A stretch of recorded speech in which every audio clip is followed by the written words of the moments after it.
এই ছেলে, পাবলিক প্লেসে দাঁড়িয়ে সিগারেট খাচ্ছিস? তোর জন্য আশেপাশে সবার সমস্যা হচ্ছে, দেখছিস না? ঠাস ঠাস ঠাস। আমার জন্য একা ক্ষতি হবে কেন? আরও মানুষ তো খাইতেছে, তাদের না দেখে আমাকে এসে সোজা চর মেরে শাসন করতেছেন। পারলে তাদের গিয়ে বলেন। কি বললি তুই, কুত্তার বাচ্চা? আমাকে চরও মেরেছিস, আবার আমার মুখে মুখে কথাও বলতেছিস? তোকে আজকে 14 শিকের জেলের ভাত না খাওয়ানো পর্যন্ত আমি থামছি না। তুই কে রে শালা, আমাকে 14 শিখা জেলের ভাত খাওয়াবি?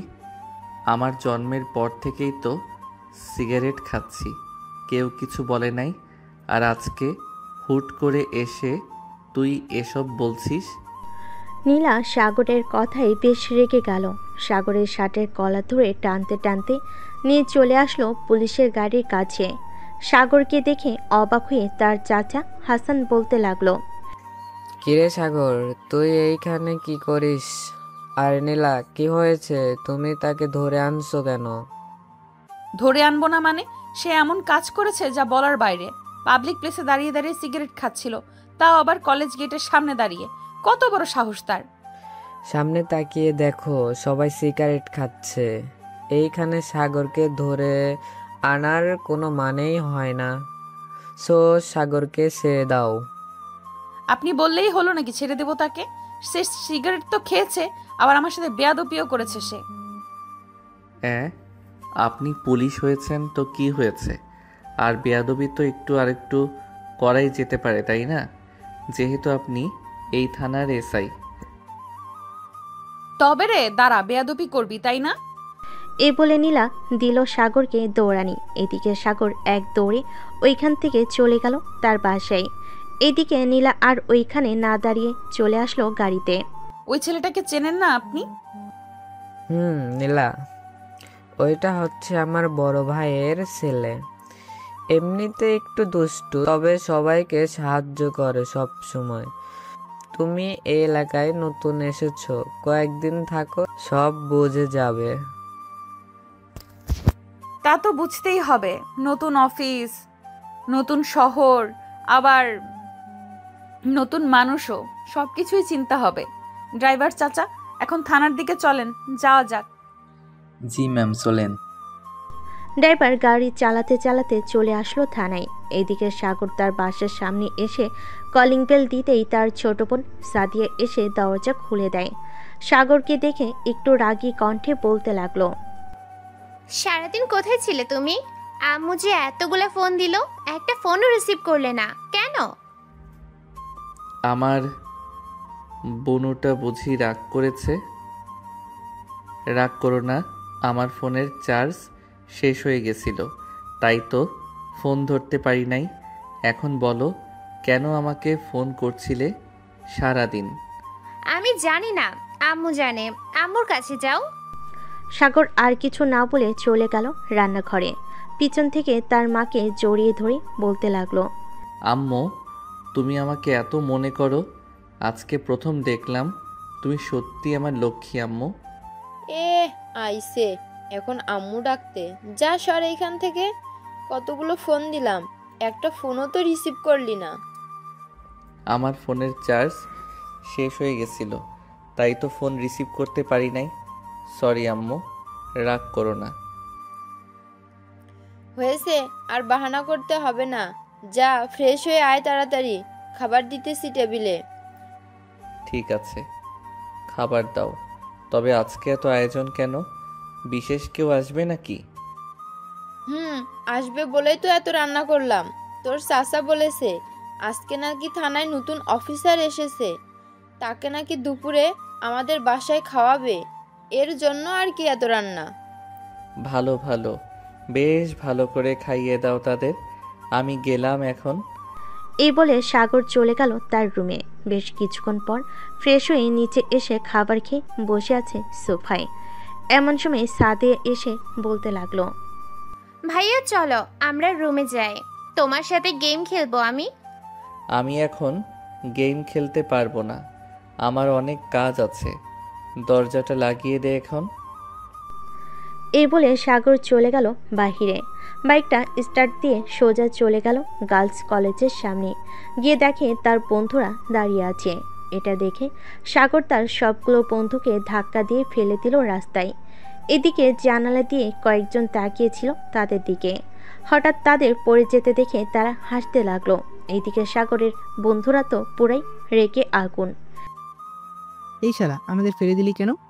এখন দেখ তো মেয়েগুলো হাসতেছে কীভাবে। আমাদের না ফেললেও পারতি।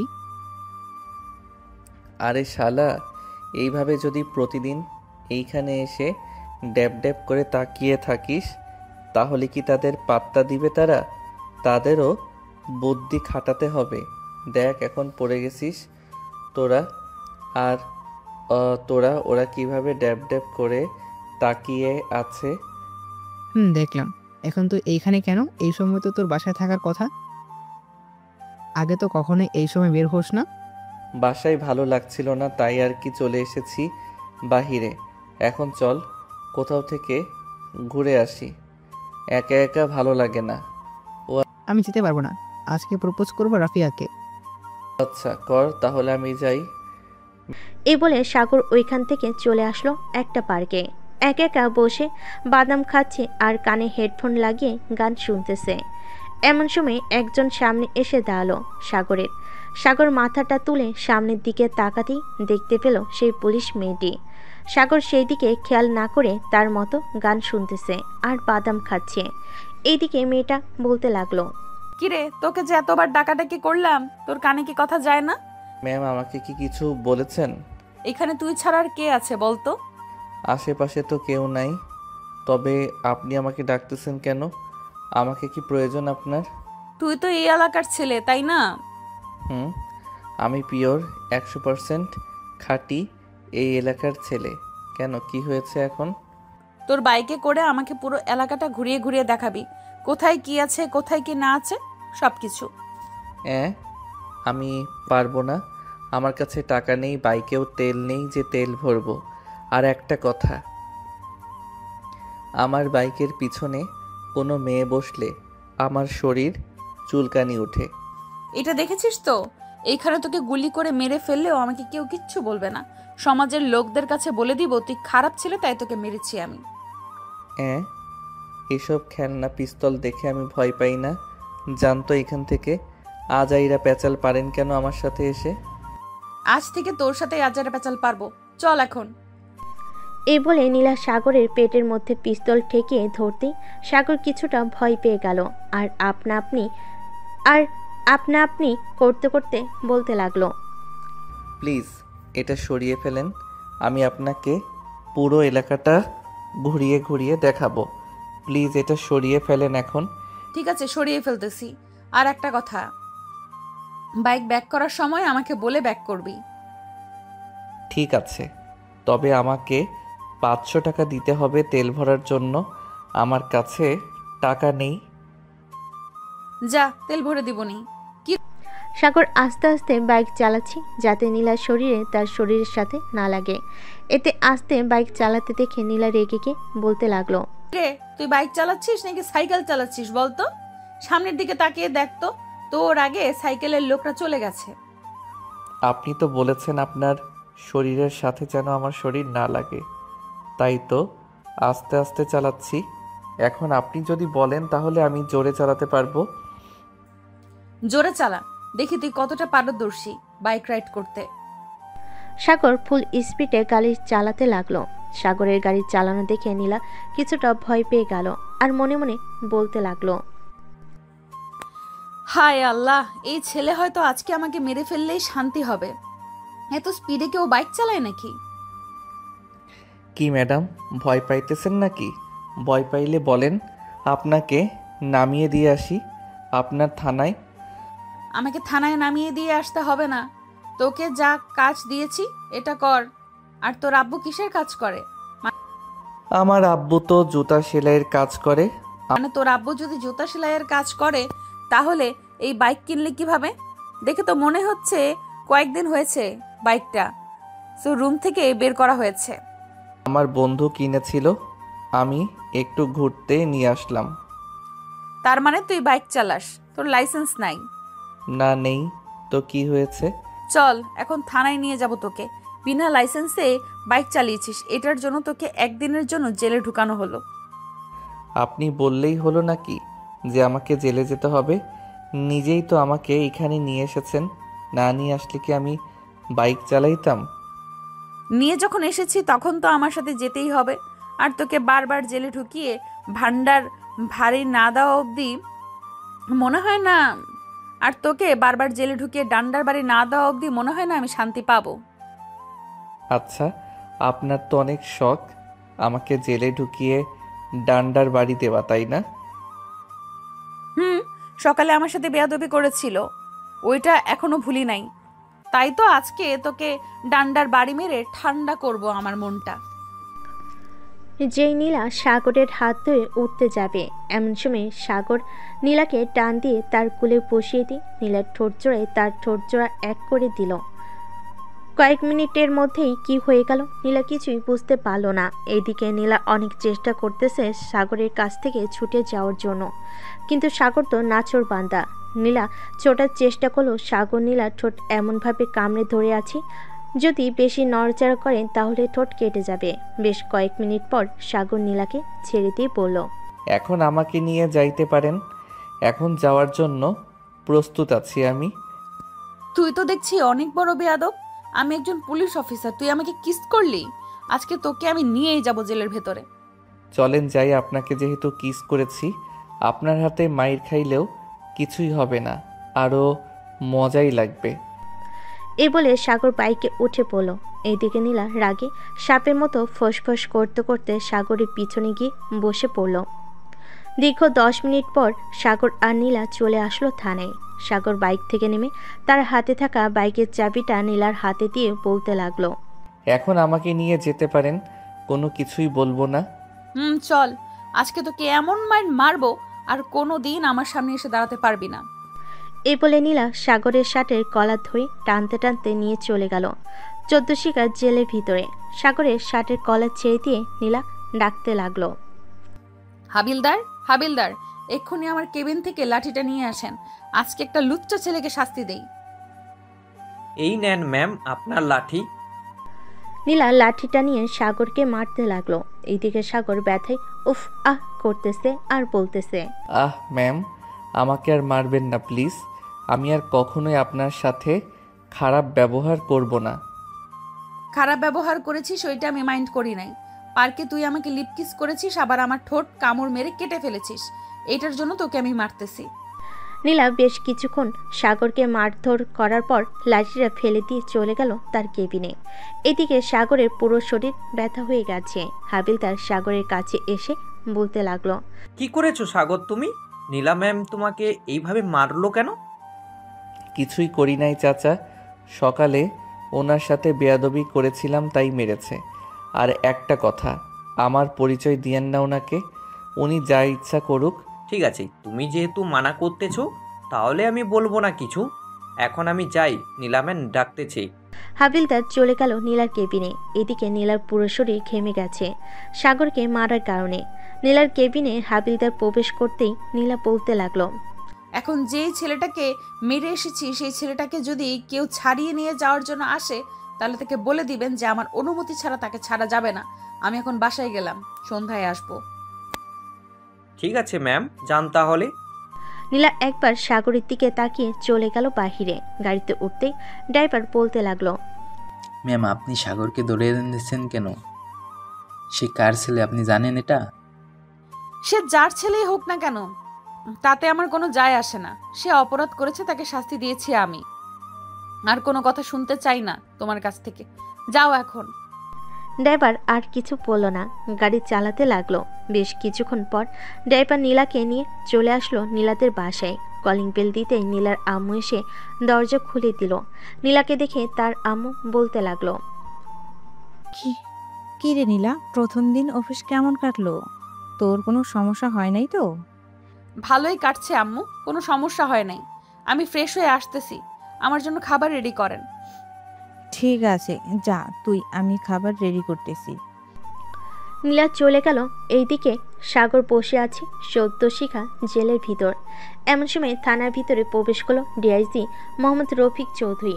জেলের ভিতর সাগরকে দেখে রফিক বলতে লাগলো, হাবিলদার হাবিলদার সাগরকে জেলে ঢুকিয়েছে কে? না মানে স্যার, নীলা ম্যাম সাগরকে জেলের ভিতরে ঢুকিয়েছে।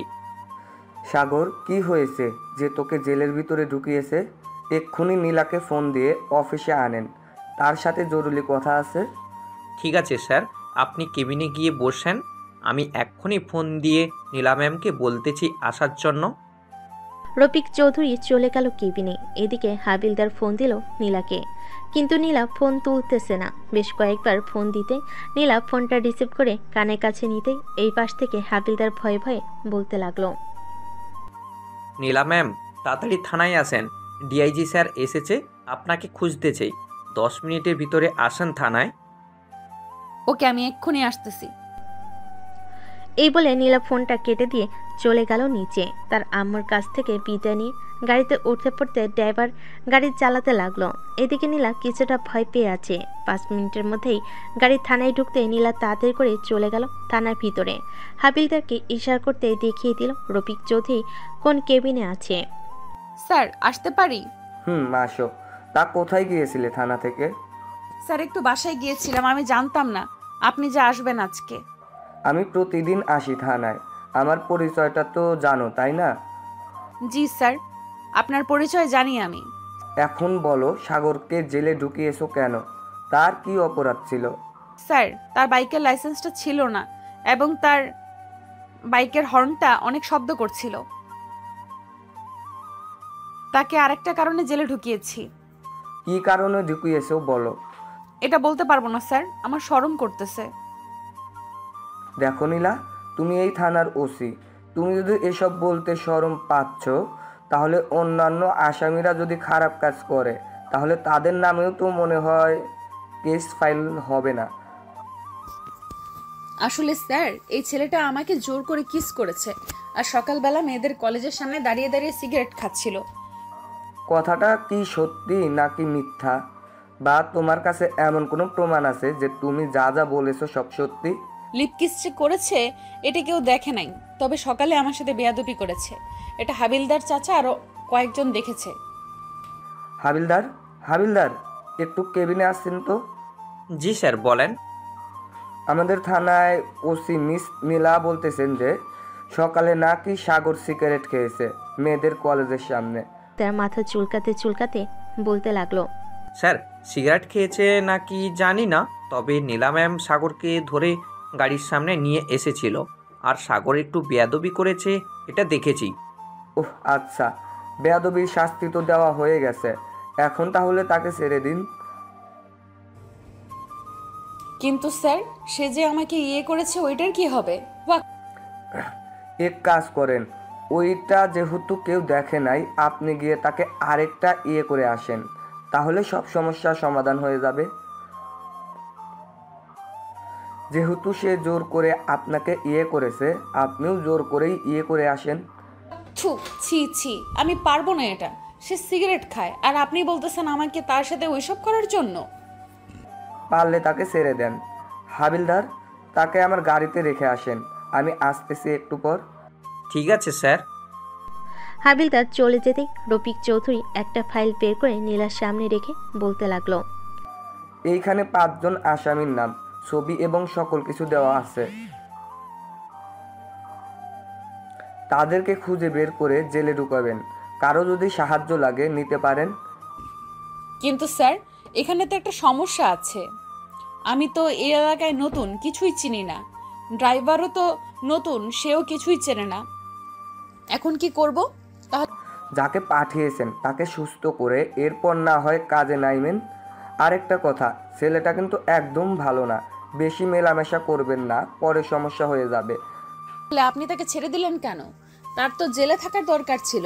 আপনি তাকে ছেড়ে দিয়ে অনেক বড় ভুল করেছেন। এক্ষুনি তাকে জেলে ঢুকাচ্ছি আমি।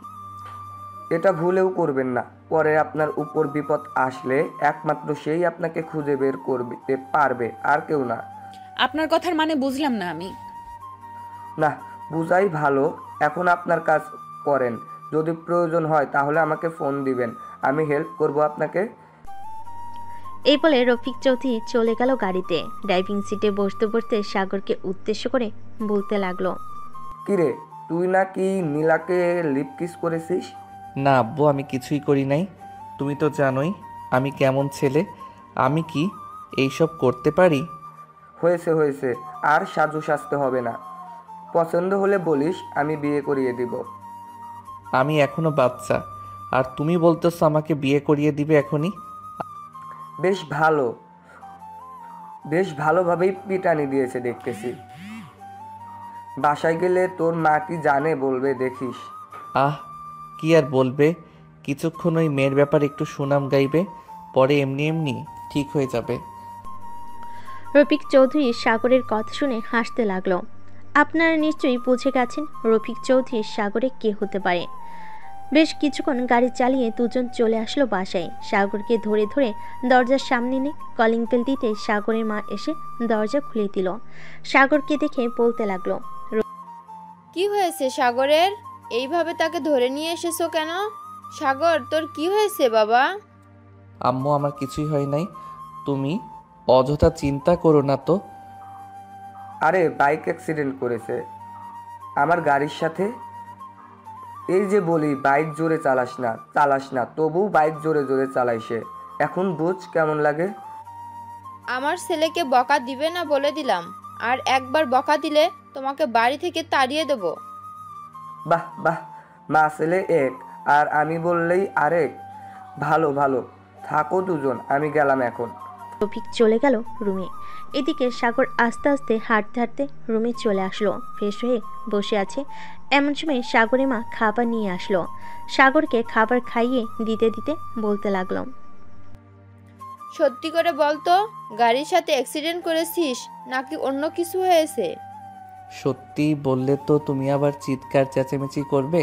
থাক, না বলাটাই ভালো হবে। তুই বল, আমি কিছুই বলবো না। একটা মেয়েকে লিপ কিস করেছিলাম, মেয়েটা ছিল পুলিশ অফিসার।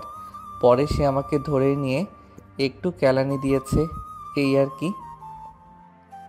মেয়েটা দেখতে কেমন রে? মোটামুটি ভালোই আছে, তবে তুমি এসব প্রশ্ন করতেছো কেন বুঝলাম না। তোর পছন্দ হলে আমাকে বলতে পারিস, আমি মেয়েটার পরিবারের সাথে কথা বলে তোদের বিয়েটা দিয়ে দেব। কার বিয়ে দেওয়ার কথা চলছে এইখানে শুনি? আমাকে একা রেখেই কার বিয়ে দেওয়া হয়েছে দেখতেছে? যেই মেয়েটা সাগরকে মেরেছে সেই মেয়েটার কথা বলতেছি। আচ্ছা, তুমি তো থানায় গিয়েছিলে, মেয়েটাকে তো দেখেছো তাই না? মেয়েটা দেখতে কেমন? দেখেন তো বেশ সুন্দরী, দেখতে তো বেশ সুন্দরী, তবে তোমার সাথে সুন্দর না বেশি। এখন যদি বলি মেয়েটা তোমার থেকে সুন্দরী হলে তো তোমার কপাল শনি, মঙ্গল বৃহস্পতি লেখা আছে। হয়েছে হয়েছে, আর পাম দিতে হবে না, তোমার ছেলের বউ হবে ওইটা। সাগর, তুই তো লেখাপড়া করিস না, আমাদের অফিস দেখাশোনা কর বা অন্য কোনো একটা চাকরি কর। আম্মু, আমার কাজ টাজ ভালো লাগে না একটুও। আমি কাজ করতে পারবো না। যখন আমার ইচ্ছা হবে তখন আমি কাজ করব। ঠিক আছে, তোর ইচ্ছা, আমরা আর তোকে বাধা দেব না, তুই যা ইচ্ছা করতে পারিস। সাগরকে খাইয়ে দিয়ে রুনা বেগম এবং রফিক চৌধুরী চলে গেল রুম থেকে। এইদিকে সাগর বিছানায় গা এলিয়ে দিতেই ঘুম চলে আসলো তার। সন্ধ্যা পর্যন্ত ঘুমিয়ে উঠে পড়ল সাগর। ফ্রেশ হয়ে নিচে যেতেই দেখতে পেল কয়েকজন লোক বসে আছে। সাগরকে দেখে তার মা বলতে লাগলো, আয় বাবা, এখানে বস। আয়েশা, এটা হচ্ছে আমার ছেলে সাগর, পড়ালেখা শেষ করে শুধু ঘুরে বেড়ায়। সাগর তো বেশ ভালো বড় হয়ে গেছে, সেই ছোটবেলায় দেখে গিয়েছিলাম। এখন তো দেখি অনেক পরিবর্তন হয়েছে সাগরের। হবে না কেন? আমার ছেলে বলে কথা। সাদিয়াকে নিয়ে আসলি না কেন? অনেক দিন হয়েছে সাদিয়াকে দেখি না। সাদিয়ার সামনে পরীক্ষা, তাই আসে নাই। পরীক্ষা শেষ হলে পাঠিয়ে দিব না, 1 মাস থেকে যাওয়ার জন্য। ঠিক আছে, পাঠিয়ে দিস। চল, এখন খাবার খেয়ে নিবি। চল এখন। সাগর আর বসে না থেকে চলে আসলো বাহিরে। পকেট থেকে ফোনটা বের করে কল দিল তার বন্ধু রহিমকে। কয়েকবার রিং হতেই ওই পাশ থেকে রহিম বলতে লাগলো, কি রে সাগর, তুই কোথায় আছিস রে? তোকে কতবার ফোন দিলাম, একবারও রিসিভ করলি না। ফোন চার্জে ছিল রে, এর জন্য আর কি ফোন রিসিভ করতে পারি নাই। এখন তোরা কোথায় আছিস সেটা বল, আমি এখনই আসতেছি। ঠিক আমরা 3 রাস্তার মোড়ে চায়ের দোকানে আছি, তুই চলে আয় চায়ের দোকানে। ঠিক আছে, আসতেছি, কিছুক্ষণ অপেক্ষা কর। এই বলে সাগর ফোনটা কেটে দিয়ে দাঁড়িয়ে রইল রিকশার অপেক্ষায়। বেশ কিছুক্ষণ পর একটা রিকশা আসলো। রিকশায় উঠে পড়তেই রিকশাওয়ালা মামা চলতে লাগলো 3 রাস্তার মোড়ে।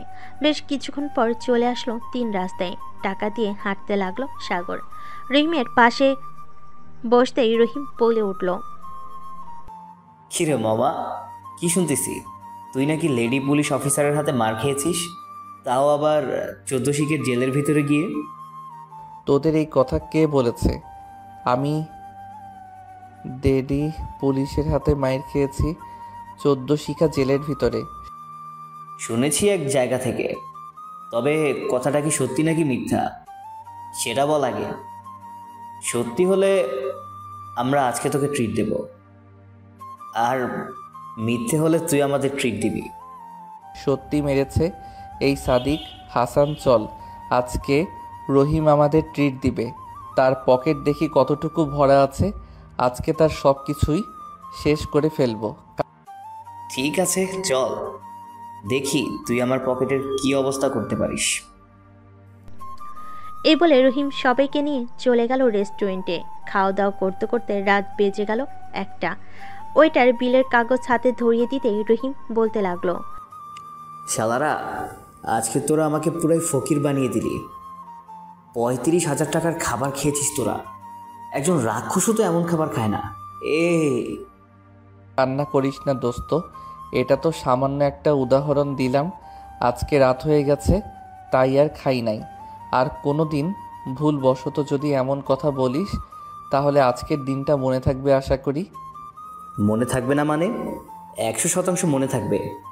তুই যে কি জিনিস এটা আজকে বুঝলাম।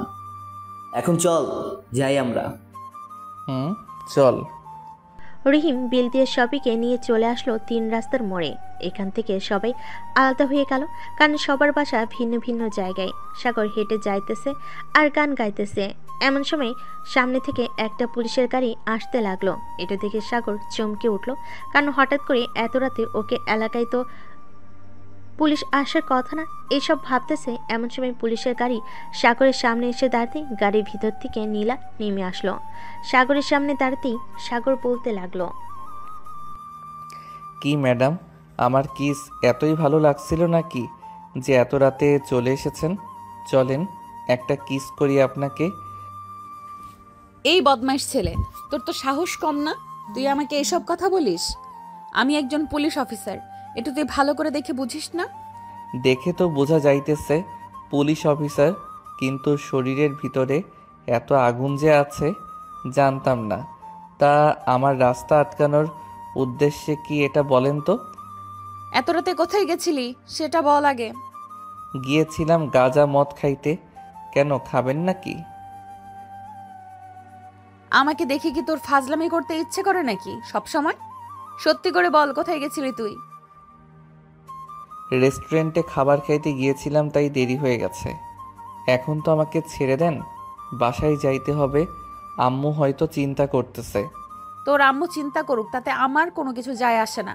আমার সাথে বেয়াদবি কেন করলি এটা বল। আপনি একজন পুলিশ অফিসার, আমি কেন আপনার সাথে বেয়াদবি করতে যাব বলেন তো? আমাকে কি পাগলা কুকুরে কামড় দিয়েছে যে আমাকে এসব বলতেছেন? তোর সাথে কথা বলাটাই বেকার, যা সামনে থেকে। যাব তো, তার আগে একবার আপনার ওই 2টা ডাবের দিকে চোখ বুলিয়ে নেই। বেশ বড়সড়ই আছে দেখতেছি। তবে রে দাঁড়া, তোর ব্যবস্থা করতেছে এক্ষুনি। এই বলে নীলা সাগরকে দিল দৌড়ানি। এদিকে সাগর সামনের দিকে দৌড়াচ্ছে, নীলা সাগরে পিছু পিছু দৌড়াচ্ছে। বেশ কিছুক্ষণ দৌড়ানোর পর সাগর চলে গেল তার বাসায়। এদিকে নীলা দাঁড়িয়ে দাঁড়িয়ে হাঁপাতে লাগলো আর বলতে লাগলো, ছেলেটা ভাবছিলাম একটু দুষ্টু প্রকৃতির মানুষ, কিন্তু এখন তো দেখি সাথে লুচ্চামের স্বভাব আছে তার। আর একবার সামনে পাই তখন বোঝাবো আমি নীলা কতটা খারাপ মানুষ। এই বলে নীলা আবার চলে গেল গাড়ির কাছে। বেশ কিছুক্ষণ এলাকাটা ঘোরাঘুরি করে চলে গেল থানায়। এদিকে সাগর দরজার সামনে দাঁড়িয়ে হাঁপাচ্ছে আর ভাবতেছে। শালার পুলিশ অফিসার না হলে ওইখানে চুমু দিয়ে দিলাম। আজকে অনেক পিটিয়েছে আমাকে, এমনিতেই শরীরটা ব্যথা করতেছে, এখন তো আবার দিয়েছে দৌড়ানি। তবে মাইয়া কিন্তু পুরাই আগুন। এসব ভাবতে ভাবতে সাগর দরজা খুলে ভিতরে প্রবেশ করলো। সোফার দিকে তাকিয়ে দেখে তার মা এখনো বসে বসে টিভি দেখতেছে। সাগর তার মায়ের কাছে গিয়ে বলতে লাগলো, আম্মু, তুমি এখনো ঘুমাও নাই কেন? যাও, অনেক রাত হয়েছে, এখন গিয়ে ঘুমিয়ে পড়ো, আর রাত জাগতে হবে না। তোকে না দেখে আমি কখনোই ঘুমিয়েছি নাকি বলতো? আর এইভাবে ঘেমে গেছিস কেন? এমনি ঘেমে গেছি। এখন তুমি রুমে যাও, আমি আজকে খাবো না, বাহির থেকে খেয়ে এসেছি। সাগরের মা চলে গেল। এদিকে সাগর কিছুক্ষণ টিভি দেখে চলে গেল তার রুমে। ফ্রেশ হয়ে খাবার খেয়ে দিল এক ঘুম। পরের দিন সকাল 10টায় ঘুম ভাঙল তার। ফোন কলের শব্দে ঘুমু ঘুমু চোখে ফোনটা রিসিভ করে কানের কাছে নিতেই ওই পাশ থেকে তার বাবা বলতে লাগলো, হ্যালো সাগর, কোথায় আছিস তুই? এই তো আব্বু, ঘুমাচ্ছি। কেন? একটু থানায় আয়, দরকার আছে। এখনই আসতে হবে নাকি আরো পরে আসলে চলবে? 1টার মধ্যে থানায় থাকলেই হবে। ফোন রাখলাম এখন। রফিক চৌধুরী ফোনটা রেখে দিল। এদিকে সাগর বিছানা থেকে উঠে ফ্রেশ হয়ে চলে আসলো নিচে। এসে দেখে তার মা বসে আছে। সাগর খাবার টেবিলে যেতেই মিসেস রুনা বেগম এসে সাগরকে খাবার দিয়ে দিল। খাবার খাওয়া শেষ হতেই সাগর চলে আসলো বাহিরে। এসে দেখে তার বাইক রাখা আছে। তাই আবার বাড়ির ভিতর থেকে বাইকের চাবিটা নিয়ে চলে গেল বাহিরে। বাইকটা স্টার্ট দিয়ে কিছুক্ষণের মধ্যে চলে আসলো থানায়। ভিতরে প্রবেশ করতে দেখতে পেল তার বাবা এবং নীলা বসে আছে কেবিনে। সাগরকে দেখে তো নীলা বেশ রেগে গেল। এই, তুই এখানে আসলি কেন? তোর তো কোনো দরকার নেই এখানে। নীলা, তার দরকার নেই, আমার দরকার আছে। তুমি এই এলাকায় নতুন, তোমাকে একটা ফাইল দিয়েছি, ওইটার কাজ কতটুকু এগিয়েছো এটা বলো। আসলে স্যার, আমি এই এলাকাটা চিনি না, তাই আমি সামনের দিকে এগিয়ে যেতে পারি নাই। ভালো কথা বলছো তো তুমি। সাগর, আজ থেকে নীলাকে সকল জায়গায় নিয়ে দিবি তুই। যা যা হেল্প লাগবে নীলার সব করবে। কিন্তু উনি তো আমাকে দেখতেই পারে না, আমি তো খারাপ এর জন্য। নীলা যদি কোনো কমপ্লেন আসে তোমার নামে, তাহলে আমি তোমাকে চাকরি থেকে বরখাস্ত করে দিব। না স্যার, কোনো কমপ্লেন আসবে না। আমি ঠিকমতো কাজ করব আজ থেকে। ঠিক মতো কাজ করো, এইটাই চাই আমি। সাগর সব সময় হেল্প করবে তোমাকে। এই বলে রফিক চৌধুরী চলে গেল। এইদিকে সাগর একটা চেয়ার টেনে পকেট থেকে সিগারেট বের করে যেই মুখে দিতে নিবে, এমন সময় নীলা বলতে লাগলো, দেখুন মিস্টার, আমার এইসব একদম পছন্দ না। আমার সামনে সিগারেট খেতে পারবেন না আপনি। দরকার পড়লে ওয়াশরুম আছে, আবার বাহিরের জায়গা আছে, ওইখানে গিয়ে সিগারেট খান, আপনাকে কেউ বাধা দিবে না।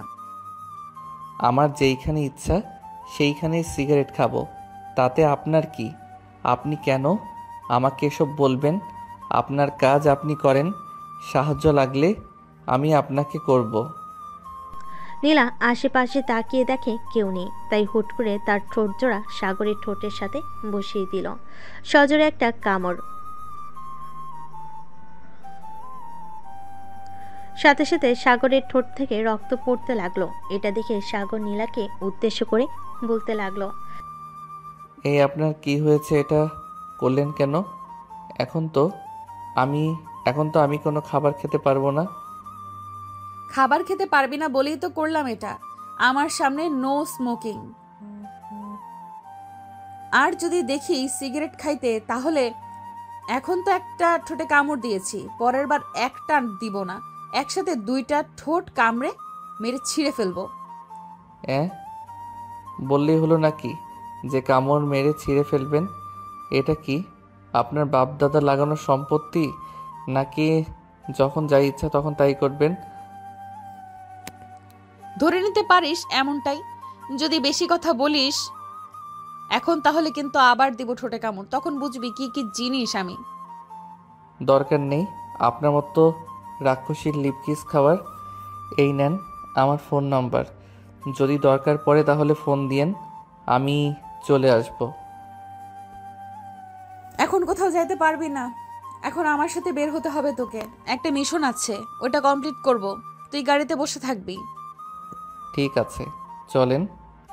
সাগরের নীলা চলে আসলো বাহিরে। সাগর যেই গাড়িতে উঠতে যাবে এমন সময় নীলা সাগরকে উদ্দেশ্য করে বলতে লাগলো, গাড়ি দিয়ে যাব না, তোর বাইকটা দিয়ে যাব। আমার বাইক দিয়ে গেলে তো আর শত্রু ধরে আনতে পারবেন না, তার চাইতে গাড়ি দিয়েই চলেন। নীলা আর কিছু বলল না, দুজনেই গাড়িতে উঠে চলে গেল। সাগর সবকিছুই বুঝিয়ে দিতেছে নীলাকে, কোন দিক দিয়ে গেলে কোথায় যাওয়া যাবে, কি করলে কি করা যাবে, এসব কিছুই বুঝিয়ে দিতেছে। হঠাৎ একটা জঙ্গলের ভিতর ঢুকে গেল নীলা। এইটা দেখে সাগর বলতে লাগলো, কি ব্যাপার, আপনি এই জঙ্গলের ভেতর ঢুকেছেন কেন? এইখানে তো ভয়ঙ্কর জন্তু জানোয়ার আছে। কিছুই নেই এইখানে। এক দল ঘাপটি মেরে বসে আছে গত 4 বছর ধরে। এইখান থেকে এই সকল কিছু পাচার হয়। তাহলে আপনি একা এসেছেন কেন? পুরো ফোর্স নিয়ে আসলেই তো পারতেন। ফোর্স নিয়ে আসা যাবে না। আর আমি একা কোথায়?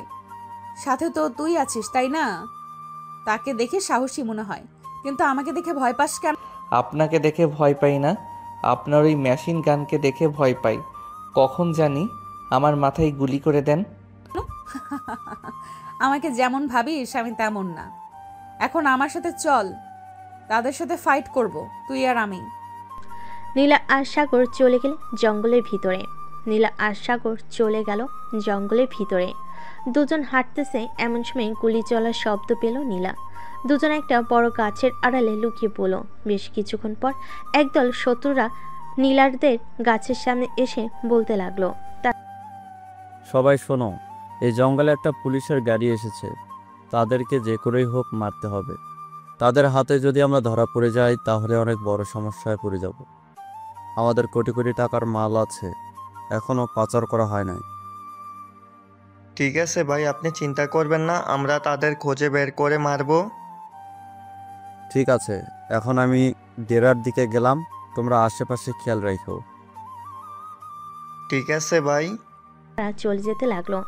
এদিকে নীলা আর সাগর সব কথা শুনে ফেলল। সাগর নীলার হাত থেকে পিস্তলটা নিয়ে সবার মাথার গুলি করে মেরে ফেলল। একবারে নিখুঁতভাবে গুলিগুলো তাদের মাথায় লাগছে। তুমি এত নিখুঁতভাবে গুলি করলি কিভাবে? আর ওদের মাথায় গিয়েও লাগলো? আপনার বস রফিক চৌধুরী আছে না, উনি আমাকে শিখিয়েছে সব কিছুই। চলেন এখন সামনের দিকে যাই, ওরা সব মারা গেছে। ঠিক আছে চলো। সাগর নীলার হাতে হাত রাখতে নীলা সাগরের হাত ছেড়ে দিল এক ছটকায়। সাগর আর কিছু বলল না, সামনের দিকে এগিয়ে যেতে লাগলো। বেশ কিছুক্ষণ যাওয়ার পর দুজন চলে আসলো শত্রুদের আস্তানার সামনে। এসে দেখে সবাই ড্রাগসগুলো প্যাকেটে করতেছে। আর দেখে এটা দেখে নীলা বলতে লাগলো, চলো আমরা দুইজন তাদের উপরে অ্যাটাক করি, তাহলে তারা এখানেই মারা যাবে। আপনার মতো বোকা হলে তারা এখানেই মারা যাবে, তাই না? একবার সামনের দিকে তাকিয়ে দেখেন তো কতজন লোক আছে। তারা আমাদের যদি ঘিরে ধরে বা একসাথে গুলি করে তাহলে আমাদের কি অবস্থা হবে বুঝতে পারছেন? বুঝতে পারছি। তো এখন কি করব আমরা? এখানে দাঁড়িয়ে থাকলে তো ওরা আমাদের দেখে ফেলবে। চুপচাপ দাঁড়ান একটু, আমি দেখতেছি কি করা যায়। ওর আশেপাশে তাকিয়ে দেখতে লাগলো কোথাও কিছু দেখা যায় কিনা। একটা জিনিস লক্ষ্য করলো, সাগর সবার হাতে লাল রশি বাঁধা। সাগর নীলাকে নিয়ে চলে আসলো সেই জায়গায় যেখানে কিছুক্ষণ আগে কয়েকজন লোককে মেরেছিল। তাদের হাত থেকে লাল রশি খুলে সাগর পরিয়ে নিল। নীলার হাতও পরিয়ে দিল একটা। সাগর আর নীলা চলে গেল তাদের সামনে। সাগরের নীলাকে দেখে বেশ অবাক হলো তাদের মধ্যে থাকা লোকেরা। সাগরকে দেখে বলতে লাগলো, এই তুই কে রে, এইখানে এসেছিস কেন? আমি তো তোমাদের সাথেই কাজ করি, এই দেখো আমার হাতেও তো লাল রশি বাঁধা। ও আচ্ছা, এখানে দাঁড়িয়ে না থেকে কাজে লেগে পড়। সাগর আর কিছু বলল না, কাজে লেগে পড়ল। তাদের সাথে সন্ধ্যা হতে সাগর আর নীলা প্ল্যান করে কাজে লেগে পড়ল। পিস্তলে সাইলেন্সার লাগিয়ে গুলি করতে লাগলো তাদের উপরে। বেশ কিছুক্ষণের মধ্যেই সাগর আর নীলা সবাইকে মেরে ফেলল। মারা শেষ হতেই তাদের মেন লিডারদের বন্দি করে ফেলল নীলা। সাগর, তোমাকে ধন্যবাদ। তুমি অনেক সাহায্য করেছো আমাকে। আজকে তুমি না থাকলে আমি হয়তো তাদেরকে ধরতে পারতাম না। ধন্যবাদ দিতে হবে না, এটা আমার কর্তব্য ছিল। সাগর আর নীলা কথা বলতেছে, এমন সময় তাদের সামনে পুলিশের গাড়ি এসে দাঁড়ালো।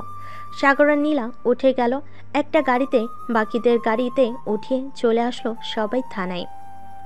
সাগর সবার কাছ থেকে বিদায় নিয়ে চলে গেল বাসায়। কলিং বেল দিতেই রফিক চৌধুরী এসে দরজা খুলে দিল। সাগরকে দেখে মুচকি হাসি দিয়ে বলতে লাগলো, কিরে সবাইকে ধরিয়ে দিচ্ছিস নাকি? আব্বু, সবাইকে ধরিয়ে দিয়েছি। খুবই টায়ার্ড এখন আমি। সকালে কথা হবে, এখন ঘুমাতে গেলাম। ঠিক আছে, যা তাহলে।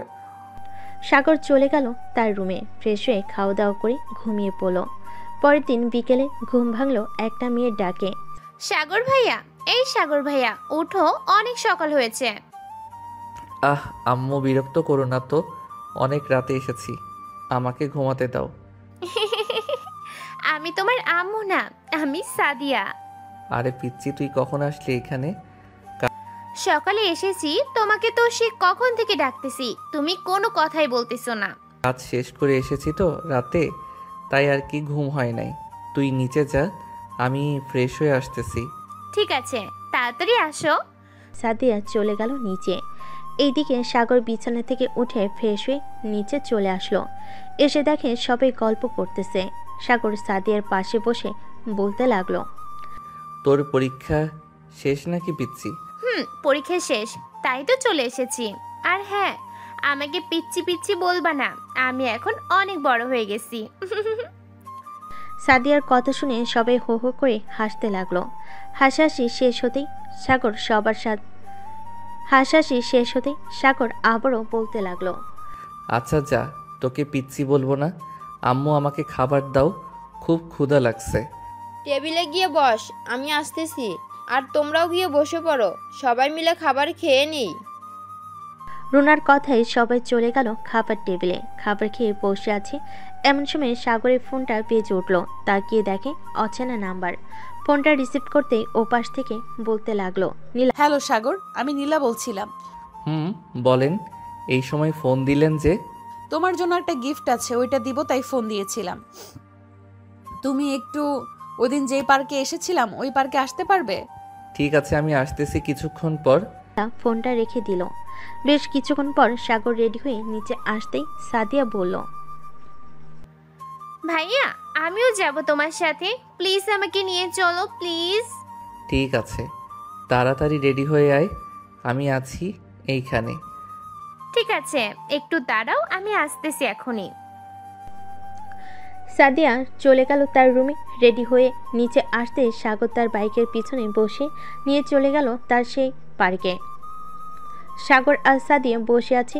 এইদিকে নীলা হাতে একগুচ্ছ ফুল নিয়ে চলে আসলো সাগরের কাছে। আজকে নীলা নীল শাড়ি পরেছে, দেখতে অনেক সুন্দর লাগতেছে। সব কিছু ম্যাচিং করা জিনিস পরেছে নীলা। সাগরের সামনে ফুল বাড়িয়ে দিয়ে বলতে লাগলো, এখন তোমার জন্য আজকে আমার প্রমোশন হয়েছে। আজকে আমি অনেক খুশি। আজকে তুমি যা চাইবে তাই খাওয়াবো। আমি কিছুই খাবো না, আপনি যান এখন। সাদিয়া, চলো আমার সাথে, আমরা ঘুরে আসি। এই মেয়েটা কে? এই মেয়েটা হচ্ছে আমার গার্লফ্রেন্ড। কেন, আপনার কোনো সমস্যা আছে নাকি? না, কোনো সমস্যা নেই। সাদিয়ার হাত ধরে চলে আসলো বাইকের কাছে। এইদিকে সাদিয়া তো অনেক খুশি, কারণ এই প্রথম তার হাত ধরেছে সাগর। সাদিয়া মনে মনে বলতে লাগলো, সাগর ভাইয়া হয়তো আমাকে ভালোবাসে, তাই তো আমার হাত ধরেছে। ইয়াহু! আজকে আমি অনেক অনেক অনেক খুশি। এই বলে সাদিয়া সাগরকে পিছন থেকে জড়িয়ে ধরলো। এটা দেখে সাগর, কিরে সাদিয়া, তুই এইভাবে আমাকে জড়িয়ে ধরেছিস কেন? সরি ভাইয়া, আমি বুঝতে পারি নাই। আজকে আমি অনেক খুশি, তাই আর কি তোমাকে এইভাবে জড়িয়ে ধরেছি। ও আচ্ছা, এই কথা। এটা দেখে সাগর কিছুটা অবাক হয়ে বলতে লাগলো। সাগর আরও কিছুক্ষণ ঘোরাঘুরি করে চলে আসলো বাসায়। এদিকে নীলাও চলে গেল বাসায়। কলিং বেল দিতে নীলার মা এসে দরজা খুলে দিল। নীলাকে গোমরা মুখ করে থাকতে দেখে বলতে লাগলো, কি রে নীলা, কি হয়েছে? এভাবে গোমরা মুখ করে আসিস কেন? এমনি আম্মু, আমি রুমে গেলাম, আমাকে ডাক দিবে না। নীলা চলে গেল রুমে। দরজাটা লাগিয়ে বিছানায় চোখ বন্ধ করে শুয়ে ভাবতে লাগলো সাগরের কথা। হঠাৎ আমার এমন মনে হচ্ছে কেন? আমি আমার জীবন থেকে অনেক বড় একটা জিনিস হারিয়ে ফেলতেছি। কিছু তো একটা আছে। আমি কি সাগরকে ভালোবেসে ফেলেছি? না না, তা হতে পারে না। আমি কিভাবে সাগরকে ভালোবেসে ফেলেছি? সে তো আমার থেকে অনেক ছোট আর অনেক খারাপ। এসব ভাবতেছে নীলা। এমন সময় তার ফোনটা বেজে উঠল। তাকিয়ে দেখে রফিক চৌধুরী ফোন দিয়েছে। কলটা রিসিভ করতে ওপাশ থেকে বলতে লাগলো, হ্যালো নীলা, তুমি এখন কোথায় আছো? এই তো স্যার, বাসায় আছি। মাথাটা একটু ব্যথা করতেছে, তাই আর কি শুয়েছিলাম। জরুরি দরকার ছিল নাকি? না, জরুরি দরকার ছিল না। আচ্ছা, তো তুমি একটু ঘুমাও, কালকে রাতে মিশন আছে, পরে না হয় কথা বলা যাবে। এই বলে রফিক চৌধুরী ফোনটা কেটে দিল। এদিকে নীলা আবারও শুয়ে পড়ল। কখন যে ঘুমিয়ে গেছে খেয়াল নেই তার। দেখতে দেখতে রাত হয়ে গেল। রফিক চৌধুরী, সাগর এবং রুনা বসে খাবার খাচ্ছে। এমন সময় রফিক চৌধুরী বলতে লাগলো, সাগর, নীলাকে তোর পছন্দ হয় নাকি? আব্বু, পছন্দ তো হয়, কিন্তু উনি তো আমাকে পছন্দ করে না, এটাই তো সমস্যা। এটা আস্তে আস্তে ঠিক হয়ে যাবে। তোর মায়ের মতোই নীলাও গার তেরা। গায়ের রগ সোজা করতে হলে কিছু তো একটা করতেই হবে। তা তো করতেই হবে। তবে আজকে নীলা ম্যাম দেখলাম কিছুটা আনইজি ফিল করছিল সাদিয়াকে সাথে দেখে। তাহলে এটাই কাজে লাগাতে হবে। তুই সব সময় সাদিয়াকে নিয়ে নীলার সামনে সামনে ঘুরঘুরি করবি, দেখবি সাদিয়া হয়তো কিছু একটা বলবে তোকে। আমি তো এটাই চাই। কাল থেকে আমি সব সময় সাদিয়াকে নিয়ে তার সামনে ঘোরাঘুরি করব। যা তাহলে, এখন গিয়ে ঘুমা। সাগর চলে গেল তার রুমে। বিছানায় শুয়ে পড়তেই এমন সময় তার ফোনটা বেজে উঠল। তাকিয়ে দেখে নীলা ফোন দিয়েছে। সাগর মুচকি হাসতে কলটা রিসিভ করলো আর বলল, কেমন আছেন নীলা ম্যাম? এই তো আলহামদুলিল্লাহ ভালো আছি। তুমি কেমন আছো? আমিও আলহামদুলিল্লাহ ভালো আছি। তো কোনো কাজ আছে নাকি? থাকলে বলেন, আসি আমি এখনই। আসলে তো ভালোই হয়, তবে বেশি কাজ নেই, তুমি চাইলে আসতে পারো। ওকে, আমি 10 মিনিটের মধ্যে আসতেছি। সাগর ফোনটা কেটে দিয়ে চলে গেল নিচে। এ সময় সাগরকে আসতে দেখে তার বাবা বলতে লাগলো, কিরে, এখন কোথায় যাইতেছিস তুই? নীলা ফোন দিয়েছে, বলেছে যাওয়ার জন্য, তাই একটু যাইতেছি। ওহ আচ্ছা, যা তাহলে। যা করবি বুঝে শুনে করবি, তোর উপর আমাদের চিন্তা ভরসা আছে।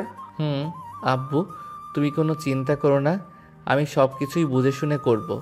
তোমাদের মান সম্মান নষ্ট হতে দিব না আমি। যা তাহলে। সাগর চলে গেল থানার সামনে। এসে ফোন দিল নীলাকে। একবার রিং হতে নীলা ফোনটা রিসিভ করলো। সাগর, চলে এসেছো নাকি? থানার থেকে একটু দূরে আছি। এইখানেই নেমে পড়বো নাকি থানায় আসবো? থানায় আসতে হবে না, তুমি ওইখানেই থাকো, আমি আসতেছি। ঠিক আছে, আসো তাহলে। ফোনটা কেটে দিয়ে দাঁড়িয়ে রইল ওইখানে। বেশ কিছুক্ষণ পর নীলা আসলো। সাগর নীলার পাশে বসে পড়তে নীলা বলতে লাগলো, রাতের খাবার খেয়েছো নাকি? বাসা থেকে খেয়ে এসেছি।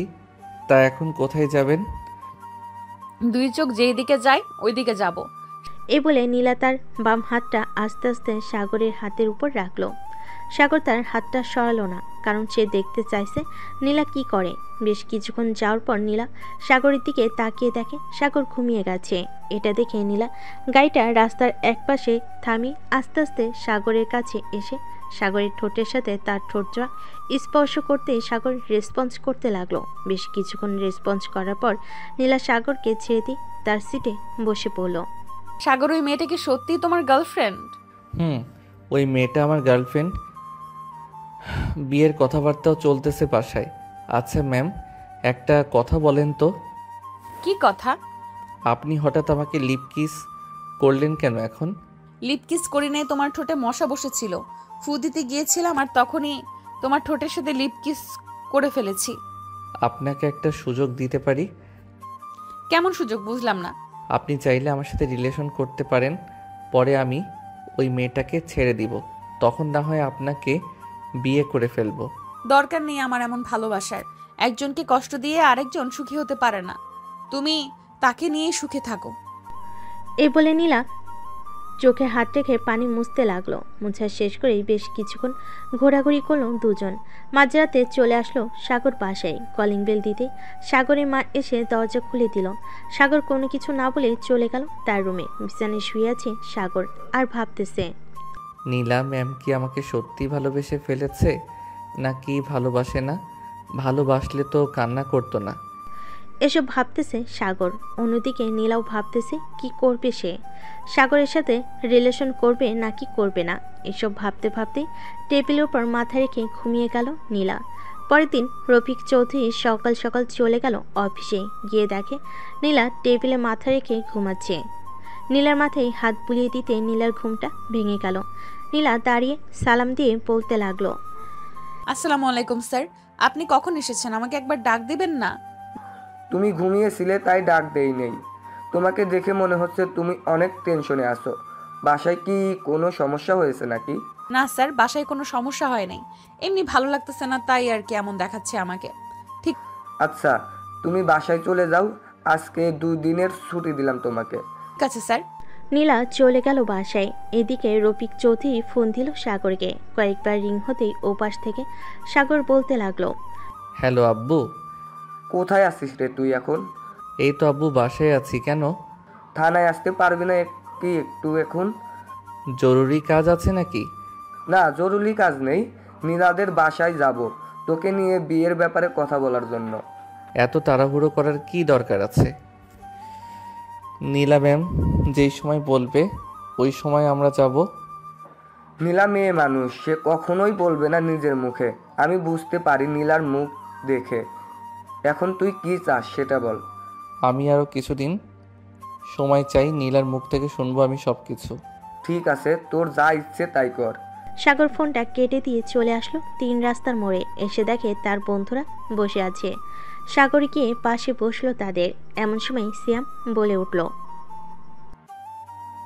কি রে সাগর, বেশ ভালোই তো চলছে প্রেম, তাই না? দোষ সালা, আমি আবার কার সাথে প্রেম করি দেখলি তুই?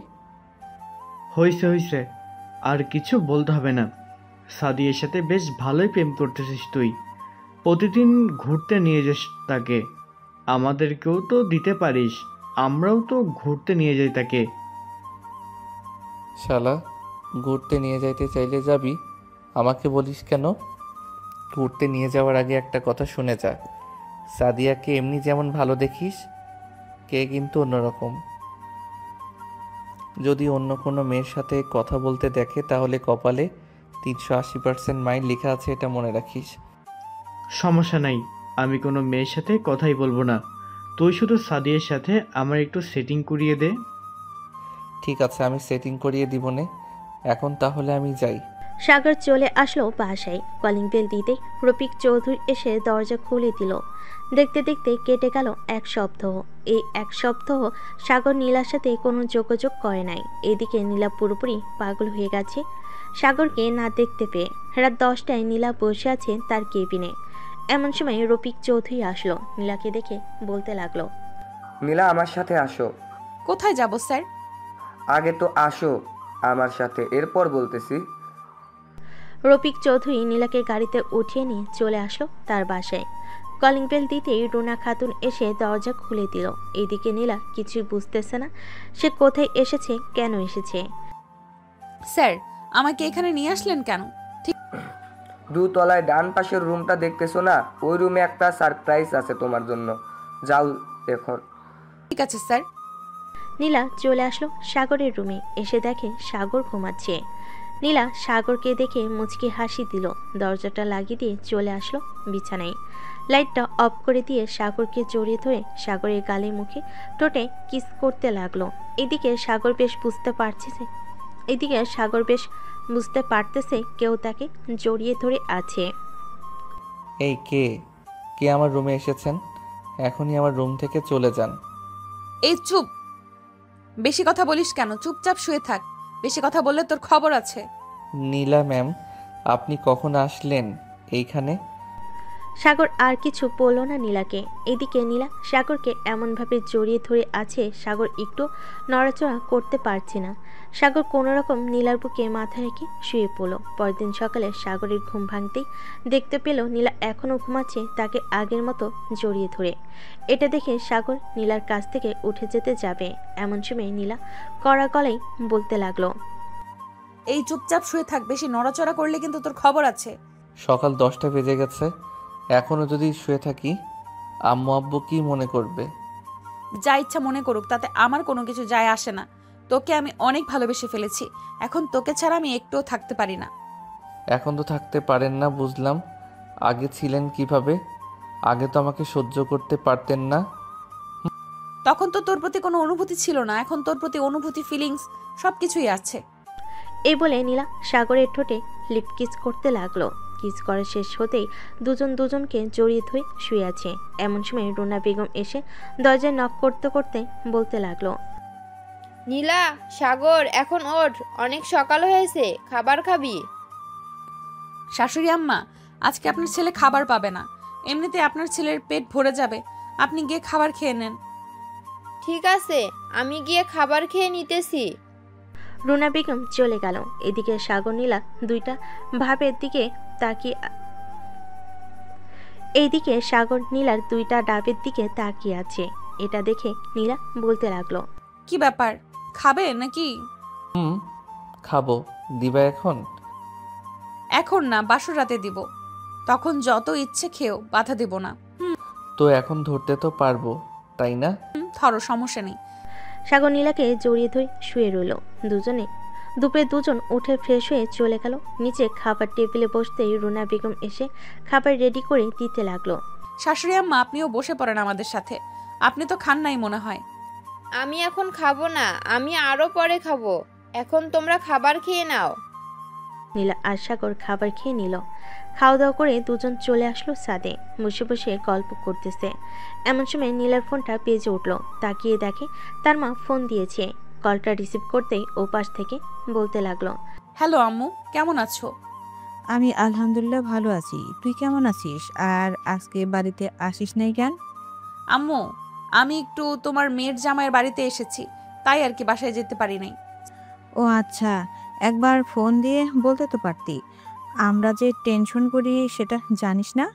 সরি আম্মু, আমি বিকেলে বাসায় যাব, রাখলাম এখন। নীলা ফোনটা কেটে দিল। ফোনটা কেটে দুজন চলে আসলো রুমে। এখন বাসায় চলে যাও, কালকে একেবারে না হয় শ্বশুর শাশুড়িকে নিয়ে আমাদের বাসায় আসবে, তখন না হয় আমাদের বিয়ে দিয়ে কথা হবে। ঠিক আছে, এখন আমি গেলাম। নীলা সাগরের পুরো মুখে কয়েকটা কিস করে চলে গেল নিচে। রুনা বেগমের কাছ থেকে বিদায় নিয়ে চলে গেল বাসায়। এদিকে সাগর আর বাসায় না থেকে চলে গেল বাহিরে। শ্যামকে ফোন দিতেই শ্যাম ফোনটা রিসিভ করলো। কিরে, এখন কোথায় আছিস তুই? এই তো সাদিয়াকে নিয়ে পার্কে বসে আছি, তুই কোথায় আছিস? আমি তো 3 রাস্তার মোড়ে। আচ্ছা, তো তোরা দুইজন থাক, পরে কথা হবে। তুইও চলে আয়, এইখানে সবাই আছে, শুধু তুই ছাড়া। আচ্ছা, আমি এখনই আসিতেছি। এই বলে সাগর একটা রিক্সা করে চলে গেল সেই জায়গায়। পার্কে প্রবেশ করতেই দেখতে পেল তার বন্ধুরা বসে আড্ডা দিতেছে। সাগরকে দেখে সাদিয়া মুখ লুকাতে লাগলো। এটা দেখে সাগর বলল, আর মুখ লুকাতে হবে না, আমি তোদের খুব ভালো করেই চিনি। যেখানে সব কিছু আমি সেটেল করে দিলাম, ওইখানে আবার আমার সামনে মুখ লুকানো হচ্ছে। শরম, আমার বুঝি শরম করে না ভাইয়া? তোর আবার কিসের শরম? পিচ্ছি মানুষ, রিলেশন করতেছিস, এটাই তো অনেক। সিয়াম, বিয়ে করবি কবে এটা বল আগে। মন তো চাইতেছে এক্ষুনি বিয়ে করে ফেলি, কিন্তু এখন বিয়ে করা যাবে না। সবার আগে একটা চাকরির ব্যবস্থা করতে হবে। চাকরির ব্যবস্থা না করলে সাদিয়াকে বিয়ে করতে পারবো না। সাদিয়া, তোদের অফিসে না হয় একটা চাকরি খুঁজে দে তোর আব্বুকে বলে। তোদের বিয়ে হয়ে গেলে সব কিছু তো তোর নামেই থাকবে। আচ্ছা, আমি রাতে আব্বুকে বলে দেখি আব্বু কি বলে। আশা করি আব্বু একটা কাজ ব্যবস্থা করে দিবে। দেখ। সাগর তাদের সাথে আড্ডা দিতে দিতে বিকেল হয়ে গেল। 5টার সময় সাগর চলে আসলো বাসায়। কলিং বেল দিতে সাগরের মা এসে দরজা খুলে দিল।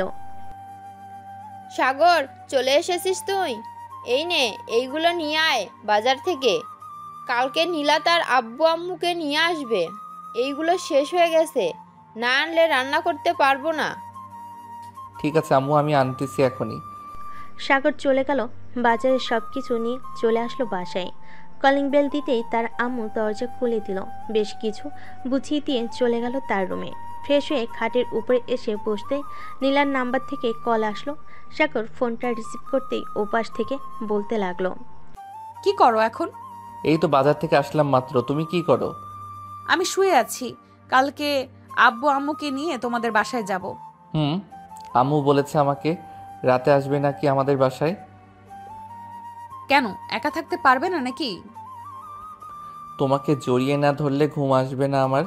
রাতে চলে আসবে আমাদের বাসায়। ঠিক আছে পিচ্চি, রাতে চলে আসবো। সাগর আরও কিছুক্ষণ কথা বলে ফোনটা কেটে দিল। এইদিকে নীলাও চলে আসলো সাগরদের বাসায়। কলিং বেল দিতে সাগর গিয়ে দরজা খুলে দিল। নীলাকে সামনে দেখে একটা মুচকি হাসি দিল সাগর। নীলা সোজা চলে গেল রান্নাঘরে, গিয়ে দেখে তার শাশুড়ি মা রান্না করতেছে। শাশুড়ি আম্মা কি রান্না করতেছেন এখন? কি আর রান্না করব, মাংস আর ভাত রান্না করতেছি। তুমি গিয়ে টিভি দেখো, আমি আসতেছি একটু পর। ঠিক আছে শাশুড়ি আম্মা। নীলা আর সাগর বসে বসে টিভি দেখতে লাগলো। বেশ কিছুক্ষণ পর কলিং বেল বেজে উঠল। নীলা গিয়ে দরজা খুলতেই দেখতে পেল রফিক চৌধুরী দাঁড়িয়ে আছে।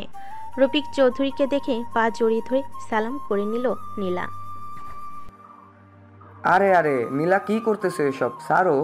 ছেড়ে দিলাম। এখন বলেন, এত রাতে কোথা থেকে আসলেন শ্বশুর আব্বা? অফিসে গিয়েছিলাম। এই নাও রিজাইন লেটার তোমার জন্য। আমাকে রিজাইন লেটার দিতেছেন কেন? আমি কি করেছি? তুমি কিছুই করো নাই। তুমি আমার বাড়ির বউ, সো তোমাকে কোনো কাজ করতে দিব না।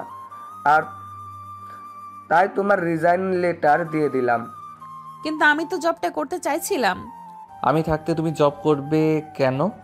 আর আমাদের কোনো কমতি নেই যে তোমাকে চাকরি করতে হবে। আমি সেটার জন্য চাকরি করতে চাইনি, আমার স্বপ্ন ছিল এটা, তাই আর কি বললাম। আমি চাকরিটা করতে চাইছিলাম। হয়েছে, এখন আর কিছুই বলতে হবে না। চলো খাবার খাই গিয়ে। সবাই রাতে খাবার খেয়ে ঘুমাতে চলে গেল। এইদিকে নীলা সাগরকে জড়িয়ে ধরে ঘুমিয়ে আছে। দেখতে দেখতে রাত পার হয়ে সকাল হয়ে গেল। সকাল 7টায় নীলা উঠে ফ্রেশ হয়ে চলে গেল নিচে। তার শাশুড়ি মায়ের সাথে রান্না করতে লাগলো। রান্না করতে করতে সকাল 10টা বেজে গেল। এমন সময় কলিং বেল বেজে উঠল। নীলা গিয়ে দরজা খুলতেই দেখতে পেল তার মা বাবা দাঁড়িয়ে আছে। তাদেরকে দেখে জড়িয়ে ধরে বলতে লাগলো, আব্বু আম্মু কেমন আছো? আলহামদুলিল্লাহ ভালো আছি, তুই কেমন আছিস? আমিও ভালো আছি এই বাড়িতে। ভেতরে আসো তোমরা। সবাই ভিতরে চলে আসলো। নীলা দরজাটা লাগিয়ে দিয়ে চলে গেল উপরে, গিয়ে দেখে সাগর এখনো ঘুমাচ্ছে। সাগরকে ডাকতে লাগলো নীলা। এই সাগর ওঠো, এখন সকাল হয়েছে তো। আব্বু আম্মু নিচে এসে বসে আছে, তাড়াতাড়ি ওঠো। এমন করো কেন? আর একটু ঘুমাতে দাও। আর ঘুমাতে হবে না, তোমাকে যেটা বলেছি এটা করো। উঠে ফ্রেশ হয়ে তাড়াতাড়ি নিচে আসো, সবাই অপেক্ষা করতেছে। আচ্ছা যাও, আমি আসতেছি। নীলা চলে গেল নিচে। এদিকে সাগর ফ্রেশ হয়ে চলে গেল সোজা রান্নাঘরে, গিয়ে দেখে তার মা এখনো রান্না করতেছে। এটা দেখে সাগর বলতে লাগলো, কি ব্যাপার আম্মু, তুমি এখনো রান্না করতেছো কেন? রান্না করা শেষ, সবকিছু গুছিয়ে রাখতেছি। তুই এক কাজ কর, সবাইকে নিয়ে খাবার টেবিলে যা, আমি খাবার নিয়ে আসতেছি। ঠিক আছে আম্মু, আসো তাড়াতাড়ি। সাগর সবাইকে নিয়ে খাবার টেবিলে বসে পড়ল। খাওয়া দাওয়া শেষ করে সবাই বসে আছে সোফায়। এমন সময় নীলার আম্মু বলতে লাগলো, দেখুন আমাদের কিন্তু একটা মাত্র মেয়ে, কোনো দিন কোনো কিছুতে অমত করি নাই। সে যা বলেছে তাই করতে দিয়েছি, এখন সে যাই বলবে তাই হবে। বেয়ার আপনারা কথা বলে বিয়েটার ডেট ফাইনাল করুন। সাগর, নীলা, তোমরা দুজন কিভাবে বিয়ে করতে চাও শুনি? কাজী ডাকবো নাকি অনুষ্ঠান করে বিয়ে করবে? দেখুন, আমি দুই পরিবারের কোনো টাকা নষ্ট করতে চাইতেছি না। আজকে রাতে আমাদের বিয়ে হবে, জাস্ট কাজে ডেকে বিয়ে পড়িয়ে দিবেন আমাদের। ঠিক আছে, তোমার যেহেতু ইচ্ছা এটাই হবে। সবাই গল্প করতে লাগলো। গল্প করতে করতে সন্ধ্যা হয়ে গেল। রাতে খাওয়া দাওয়া করে সাগর আর নীলা বসে আছে সোফায়। বেশ কিছুক্ষণ পর কলিং বেল বেজে উঠল। নীলা গিয়ে দরজা খুলতে দেখতে পেল সাগরের আব্বু সাথে একজন কাজী নিয়ে দাঁড়িয়ে আছে। তাদেরকে সম্মানস্বরূপ ঘরে নিয়ে আসলো। কার কার বিয়ে হবে আজকে? এই মেয়েটার এবং আমার ছেলের। ও আচ্ছা, তাহলে বিয়ে পড়াতে শুরু করেন। সাগর আর নীলার বিয়েটা পড়িয়ে দিয়ে চলে গেল কাজী। এইদিকে সাগর বসে আছে সোফায়। এমন সময় আবার কলিং বেল বেজে উঠল। দরজা খুলতেই দেখতে পেল সাগরের সকল বন্ধুরা দাঁড়িয়ে আছে। তারা ভিতরে এসে সাগরকে নিয়ে চলে গেল ছাদে। সাগরের হাতে কয়েকটা প্যাকেট ধরিয়ে দিয়ে বলতে লাগলো, শালা, তোর আর ভালো হলি না। এইগুলো এখন ইউজ করা যাবে না, আরও কয়েক মাস পর থেকে ইউজ করব। সাগরের কথা শুনে সবে হাসতে লাগলো। রাত প্রায় 2টা। এমন সময় সাগরের মা এসে বলতে লাগলো, সাগর, অনেক রাত হয়েছে, রুমে যা, মেয়েটা একা একা বসে আছে। আম্মু, যাইতেছি। এই আমি যাই রে, আবার কালকে দেখা হবে। সাগর চলে গেল রুমে। দরজা খুলে ভিতরে প্রবেশ করতে নীলা এসে সাগরের পা ধরে সালাম করতে সাগর নীলাকে নিচ থেকে উঠে বুকের সাথে চেপে ধরল। বেশ কিছুক্ষণ থাকার পর সাগর বলতে লাগলো, এই যে পুলিশ ম্যাম, এখন কি আমি আপনাকে আদর করতে পারি? এখন আদর করতে পারো, তবে আস্তে আস্তে করবে। তুমি অনেক লুচু ছেলে, কি থেকে কি করে বসো আল্লাহই ভালো জানে। হা হা হা, আজকে রাতে আমি আমার সিনিয়র বউকে আদর করব। বলে সাগর আস্তে আস্তে নীলার ঠোঁট থেকে শুরু করে গালে, পিঠে, ঘাড়ে সব জায়গায় কিস করতে লাগলো। নীলাকে উৎসাহিত করে তুলল যাতে দুজন অনেকক্ষণ আদর করতে পারে। ওই এখন আদর করো, আমি আর থাকতে পারছি না। এই তো, ওয়েট, চিৎকার করবে না কিন্তু। এই বলে সাগর আদর করতে লাগলো নীলাকে। এইদিকে নীলা সাগরকে জড়িয়ে ধরে এইদিকে নীলা সাগরকে জড়িয়ে ধরে আদর উপভোগ করতেছে। বাকিটা ইতিহাস। আর সবাইকে অসংখ্য ধন্যবাদ আমাদের পাশে থাকার জন্য। কমেন্টে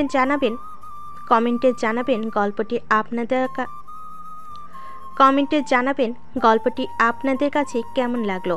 এরকম আরও নতুন নতুন গল্প শুনতে আমাদের অন্ধ ভালোবাসার চ্যানেলটি সাবস্ক্রাইব করুন। আল্লাহ হাফেজ।